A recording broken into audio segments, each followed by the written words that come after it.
Hey everybody, what's up? This is going to be part 2 of my how to draw a tree in line video.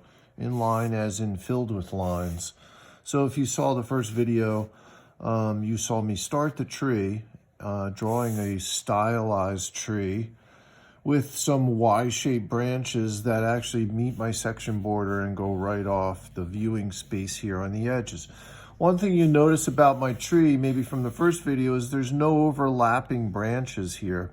That's part of the stylized aspect of my tree. And I did that on purpose to kind of keep it simple and to make it easier to draw, perhaps. But of course, if you go look out your window right now and there's a tree anywhere in your neighborhood or in your yard, I mean, trees, there's tons of overlapping branches going on, and you see all kinds of busy stuff happening. So when you draw your tree at home, I just wanted to point out, you can certainly draw overlapping branches. In fact, that definitely adds to the realism of your tree to have some branches overlapping each other. And it adds to the visual interest of your tree, perhaps. If you do that, it's up to you. There's lots of ways to draw a tree, and this way is only one way, really. So I just wanted to point that out. So now it also adds, by the way, it also adds some depth to your tree if you have some overlapping. Overlapping and underlapping automatically adds some space, adds some depth in your artwork. Even if it's very simple and basic, kind of just like this, it does add a little spatial depth there, which again is visually interesting, adds drama to your artwork. So I want to talk about the line part of this, and I'm going to try to make it quick, but I want to explain it. So there's my finished tree that you saw in the first video, filled with line. Lots of texture going on here. Texture is the illusion of touch. It looks like it feels like something.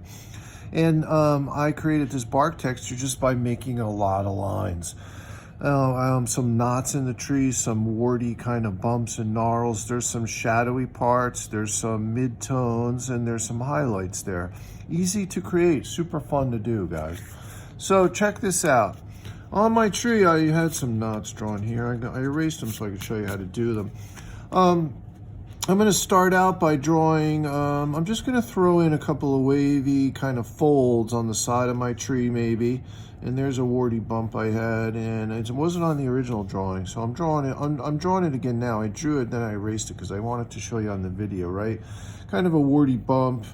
There's another one there. You could throw a couple of these on if you want. Looks cool, looks good. Character adds character. And now, the next thing I'm going to do before I do any line stuff is I'm going to draw a couple knots in this tree. Knots are really cool, fun to draw, and they look great on the tree. It gives you an opportunity to put in some deep shadow, and it really adds to the visual aspect of the tree, visual interest, because we can work around the knots with this kind of flow. It looks like flowing water. It looks like a rock in a stream, and there's water flowing around it. If you kind of think about that kind of look to it when you're doing this, and I'll show you in a couple minutes, it helps. So anyway, a knot in a tree, there's a couple ways you could do it. One way is, I'll try to do one right here. I'm gonna make like sort of an upside down comma shape, I guess you could say.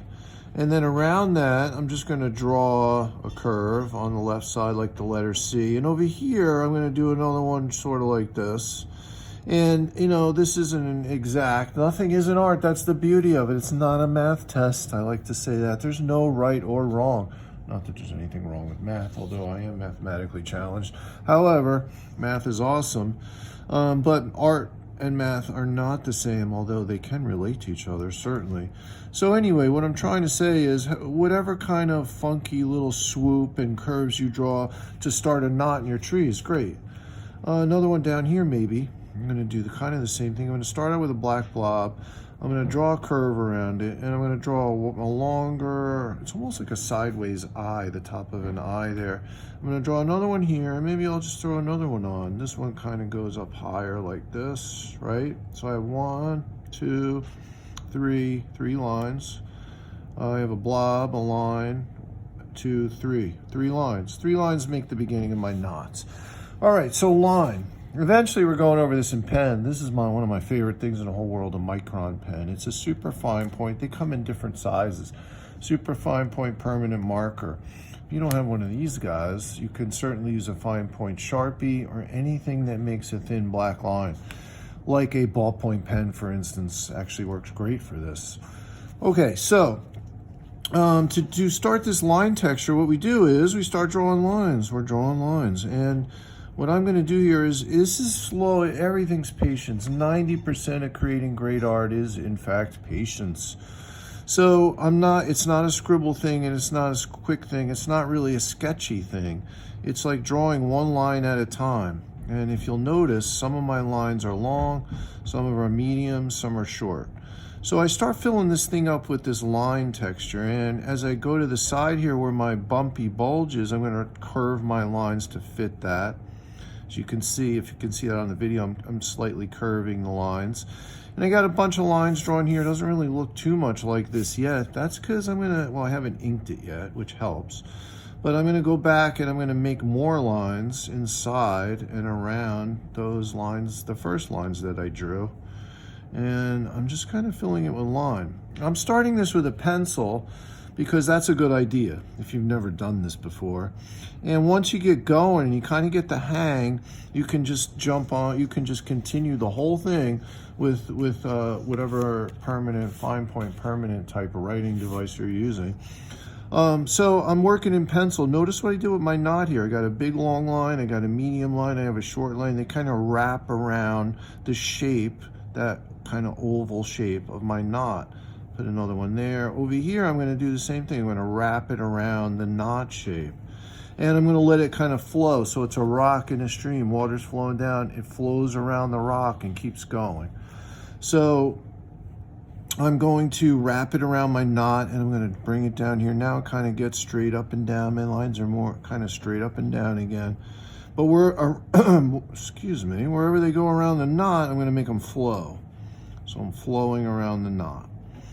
And, I keep going in one line at a time. Does it take some time? Yes, it does.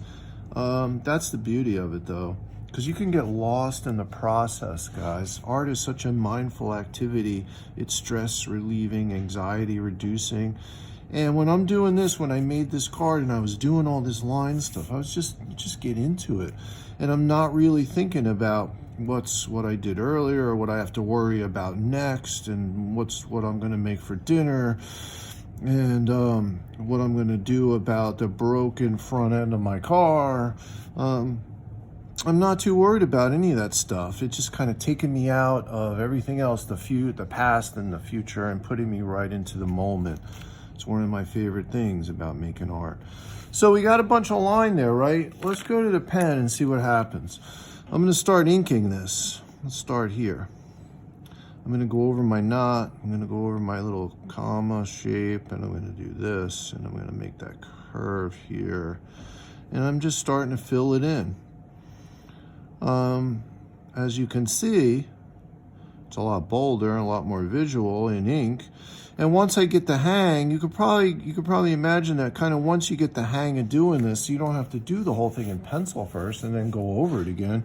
You can just be right with that pen in your hand, and you're starting to just go. You're doing it all in ink, and it's just working. Because the cool thing about doing a tree in line like this, or anything with this type of texture, is that you make a little mistake. It's not a big deal. Something goes a little off, maybe right there. I don't know if you could see that on the video. What do I do with that? I'm just going to color it in and make that sort of a shadow. And here, my little bulge in the tree, I want some shadow in there, so I'm going to put more lines. I'm going to kind of fill that up with line. And then the knot on my tree, if you can see on this one, there's some pretty cool shadows there. There's almost what appears to be kind of like a crease in the tree that gets wider down here. That kind of stuff is real easy to do in the pen. It just takes patience. So I'm going to fill this in with a little shadow. So I'm just going over that line a few times and make it a little wider. I'm going to go over that. I'm going to bring this down here, and I'm fattening up some of the lines. Fattening up lines create shadow, and adding lines create shadow. So if I wanted more shadow in an area, more, in other words, darker darks, mid-tones or darks, I just put more line. I make more lines. You want to be careful, you know, one line at a time, a little bit at a time. With a permanent marker like this, you know, once it's on there, it's really hard to get rid of, obviously. You're kind of stuck with it. But you can, if you don't have enough in an area, you can always add more. So that's why we just take our time, go slow, enjoy. Enjoy the process, folks. So as you can see, it's starting to build. There's some cool texture going on here. I don't want to, what happens with something like this a lot of times is that you start doing this area and you're doing it slow, and then you start to, everybody loses patience, you know. I struggle with patience sometimes. And then you start doing it quicker, and all of a sudden you realize, well, that doesn't look as good as this part where I was doing it nice and slow and I was taking my time. So, you know, make that conscious effort to carry it through and take your time the whole way. So as I fill this with line, it starts to come out, and there's, we see some darker areas. We see some highlights where there's no ink, and there's some midtones where there's some lines grouped together. Carefully go in there and see if I can add another couple of lines. And this part here, I think I like the idea of that being darker to kind of look like a dent or a crease up in the top, at the top of the knot. So I'm going to do that, and I'm just working it slowly. When we get up to the branches here, it's really cool. Just lastly, if you choose a side, usually the underside of the branches that are darker, that are more in shadow, that means, like I said, more lines. And then the top half of the branch is a little lighter. That gives it depth. So overlapping, underlapping is great for showing some depth in your art, but so is value. The art term we use is value. You guys know what is shading. So with to create shading, to create value changes in line, like I said, you simply add more lines. Notice it's much darker in the crook, in the corner of some of these branches than it is on either side, which again creates the illusion of shadow, creates some shadow there, and adds a little depth to my project. As the line gets to the branches, as your line, they kind of splits off as the lines come to a branch, comes to a Y shape, like I was talking about yesterday. They split off as if this were flowing water. Once again, cool analogy. And there was a piece of land in the middle of the stream here, and the little stream splits off into two different smaller new streams. It's kind of the way it looks on the tree. So there's my knot. I'm going to outline my knot. I'm going to put some more lines in my knot, and starts to look very textural. Here I definitely want to split that off into two flowing streams, and I'm going up the side there. And here eventually I would work it more, but I'll show you. Like I would just start adding. I'm not really coloring it in. I'm adding line. These are one line at a time type things to put a little shadow there. And it goes up the side of the tree. Longer, medium, short lines. Outline your branches, of course. A little darker on the sides of the branch. Create some roundness to the branches.